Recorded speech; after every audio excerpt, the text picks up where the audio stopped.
യുവജനങ്ങൾക്ക് സാമ്പത്തിക സഹായവും തൊഴിൽ സംസ്കാരവും. ഏറ്റവും പ്രധാനപ്പെട്ട 2 പദ്ധതികൾ കണക്റ്റ് വർക്കും നൈപുണ്യ പരിശീലനം നേടുന്നവർക്കും മത്സര പരീക്ഷകൾക്ക് തയ്യാറെടുക്കുന്നവർക്കും പഠന കാലയളവിൽ സാമ്പത്തിക സഹായം നൽകുന്ന പദ്ധതിയാണിത്. പ്രതിമാസം 1000 രൂപ ഇവർക്ക് സ്റ്റൈപ്പൻഡായി നൽകും. ഇതിനായി 600 കോടി രൂപയുടെ ബഡ്ജറ്റ് വിഹിതമാണ് വകയിരുത്തിയിരിക്കുന്നത്. കർമ്മചാരി പദ്ധതി വിദ്യാർത്ഥികളിൽ പഠനത്തോടൊപ്പം തൊഴിലെന്ന സംസ്കാരം വളർത്തുന്നതിനായി തൊഴിലുടമകളുമായി സഹകരിച്ച് നടപ്പിലാക്കുന്ന കർമ്മചാരി പദ്ധതി 2026 ഫെബ്രുവരി ആദ്യ ആഴ്ച ഉദ്ഘാടനം ചെയ്യും. ആഗോള തൊഴിലവസരങ്ങൾ. ജർമ്മനിയിലേക്ക് അവസരം നമ്മുടെ കുട്ടികൾക്ക് വിദേശത്ത് മികച്ച അവസരങ്ങൾ ഉറപ്പാക്കും. ജർമ്മനിയിൽ 1,30,000 രൂപ വരെ സ്റ്റൈപ്പൻഡ് ലഭിക്കുന്ന ഡ്യുവൽ വൊക്കേഷണൽ ട്രെയിനിങ്ങിനായി വിദ്യാർത്ഥികളെയും അയക്കും. ഇതിനായി ആദ്യത്തെ ഇൻഡോ ജർമ്മൻ ട്രെയിനിങ് ഫെയർ 2026 ഫെബ്രുവരി 4-ാം വാരം സംഘടിപ്പിക്കും. 500ഓളം വിദ്യാർത്ഥികൾക്ക് ഇതിലൂടെ അവസരം ലഭിക്കും. കൂടാതെ ജർമ്മനിയിലെ ഹെസൻ സംസ്ഥാനവുമായി സഹകരിച്ച് പ്രവർത്തിക്കുന്നതിനുള്ള ധാരണാപത്രം മാർച്ച് 2-ാം വാരം ഒപ്പുവയ്ക്കും. ആധുനികവൽക്കരണവും അടിസ്ഥാന സൗകര്യ വികസനവും. Drone technology.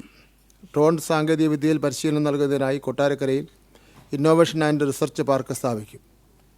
ഇതിൻ്റെ ട്രാൻസിസ്റ്റ് ക്യാമ്പസ് ഫെബ്രുവരി മാസം 2-ാം വാരം ഏഴുകോൺ പോളിടെക്നിക്കിൽ പ്രവർത്തനം ആരംഭിക്കും.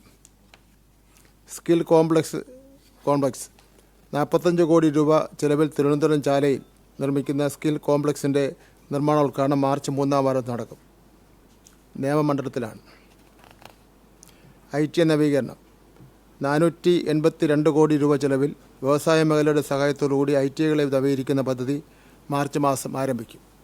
കൂടാതെ വർക്കല, പെരിങ്ങോം, കണ്ണൂർ, കുറ്റിക്കോൺ, കാസർഗോഡ്, മണിയൂർ, കോഴിക്കോട് ITകളുടെ പുതിയ കെട്ടിടങ്ങൾ ഫെബ്രുവരിയിൽ നാടിന് സമർപ്പിക്കും. എംപ്ലോയ്മെൻറ്റ് സേവനങ്ങൾ ഡിജിറ്റലാക്കുന്നു. തൊഴിലന്വേഷകർക്കായി മോഡൽ കരിയർ സെൻ്ററുകൾ കണ്ണൂരിലും തൃശ്ശൂർ, തലപ്പള്ളിയിലും സജ്ജമാക്കി കഴിഞ്ഞു. കരമന, ചേലക്കര എന്നിവിടങ്ങളിൽ കരിയർ ഡെവലപ്മെൻറ്റ് സെൻ്ററുകൾ ഫെബ്രുവരിയിൽ തുറക്കാം.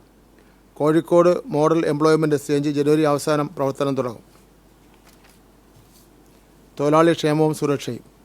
ഇൻഷുറൻസ്. വേജ് പ്രൊട്ടക്ഷൻ സിസ്റ്റത്തിൽ രജിസ്റ്റർ ചെയ്ത തൊഴിലാളികൾക്ക് 5 ലക്ഷം രൂപയുടെ അപകടമരണ ഇൻഷുറൻസ് പദ്ധതി ഫെബ്രുവരി 2-ാം വാരം ആരംഭിക്കും. ഇത് തൊഴിലാളികളുടെ വിഹിതം വെറും 150 രൂപ മാത്രമാണ്. വായ്പാ പദ്ധതി. മോട്ടോർ തൊഴിലാളികൾക്ക് ഓട്ടോറിക്ഷ വാങ്ങുന്നതിനുള്ള പ്രത്യേക വായ്പാ പദ്ധതി ഫെബ്രുവരിയിൽ ആരംഭിക്കും. പരാതി പരിഹാരം. 6 ലക്ഷത്തോളം വരുന്ന ഫാക്ടറി തൊഴിലാളികൾക്കായി 12 ഭാഷകളിൽ പരാതി നൽകാവുന്ന മൊബൈൽ ആപ്പ് ഫെബ്രുവരി മാസം 3-ാം വാരം പുറത്തിറക്കും. സംസ്ഥാനത്തെ തൊഴിൽ മേഖലയെ അടിമുടി മാറ്റുന്ന ഈ പദ്ധതികൾ സമയബന്ധമായി പൂർത്തീകരിക്കാൻ സർക്കാർ തീരുമാനിച്ചിട്ടുണ്ട്.